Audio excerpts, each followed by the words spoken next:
astig, maporma at higit sa lahat, mapagkatiwalaan pagdating sa long ride. Ito ang bagong Honda EDV 350 Model 2025 na siguradong pagkaguluhan na naman ngayong 2025 sa merkado. Hindi lang ito loaded sa specs, loaded din ito pagdating sa features. Meron lang naman itong kabuang displacement na umaabot ng 330cc. Ito ay naka 4-stroke, 4 valves, naka single overhead cam, naka ESP or Enhanced Smart Power with electric start system. Meron itong 11.7 liters ng capacity. Kaya di ka mangangamba pagdating sa long ride. At hindi ka dito mabibitin kasi nga napakalaki ng fuel tank capacity niya. Equip ito ng adjustable windshield na magprotekta sa iyo pagdating sa hangin. Meron din itong USB charging port na pwede kang mag-charge. Equip din ito ng LED lights mula sa kanyang headlights, signal lights, maging sa taillights nito as naka-LED na. Kaya makakaasa ka, maliwanag ito pagdating sa gabi na magbibiyahe ka. Naka-disc brake naman ang braking system nito sa harap at maging sa likod. Kaya makakaasa ka na napaka-goods talaga ang braking system nito. So napaka-solid ng kapit ng braking system nito kasi nga harapan sa kasalikuran is naka-disc brake niya. Equipped din ito dual spring suspension sa likod with sub-tank na. So napakaganda niya ng mga idol kasi may sub-tank na yung suspension niya sa likod at meron pa itong brand na Showa. Pagdating sa upuan naman ito ay siguradong maging komportable dito sa very stylish na upuan na nagpadagdag astig sa motor na to. Meron din itong heat guard pagdating sa kanyang muffler na magprotekta sa iyo para di ka basta-basta mapapasok, mag-aangkas dito. Equipped din ito ng naked handlebar na nagpadagdag sa pagiging komportable nito pagdating sa pagmamaneho, lalong-lalo na sa long rides. Ang keyless version at naka-fully digital meter panel na ang motor na to. So lahat ng indicator makikita mo dyan sa digital meter panel ng EDV 350 na ito.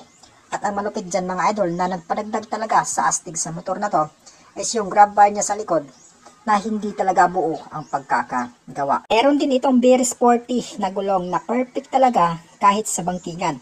At kapwa ito naka-tubeless. So naka-design talaga ang gulong na to. Yung ride talaga. Astig, maporma at higit sa lahat, mapagkatiwalaan pagdating sa long ride. Ito ang bagong Honda EDV 350 Model 2025 na siguradong pagkaguluhan na naman ngayong 2025 sa merkado. Hindi lang ito loaded sa specs, loaded din ito pagdating sa features. Meron lang naman itong kabuang displacement na umaabot ng 330cc.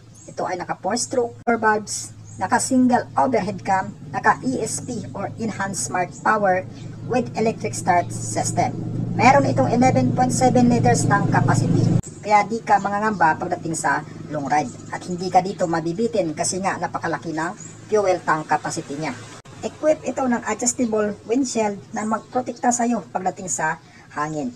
Meron din itong USB charging port na pwede kang mag-charge. Equip din ito ng LED lights mula sa kanyang headlights, signal lights, maging sa taillights nito as naka-LED na. Kaya makakaasa ka, maliwanag ito pagdating sa gabi na magbibiyahe ka. Naka-disc brake naman ang braking system nito sa harap at maging sa likod. Kaya makakaasa ka na napaka-goods talaga ang braking system nito. So napaka-solid ng kapit ng braking system nito kasi nga harapan sa kasalikuran is naka-disc brake niya. Equipped din ito ng dual spring suspension sa likod with sub-tank na. So napakaganda niya ng mga idol kasi may sub-tank na yung suspension niya sa likod at meron pa itong brand na Showa. Pagdating sa upuan naman ito ay siguradong maging komportable dito sa very stylish na upuan na nagpadagdag astig sa motor na to. Meron din itong heat guard pagdating sa kanyang muffler na magprotekta sa iyo para di ka basta-basta mapapasok, mag-aangkas dito.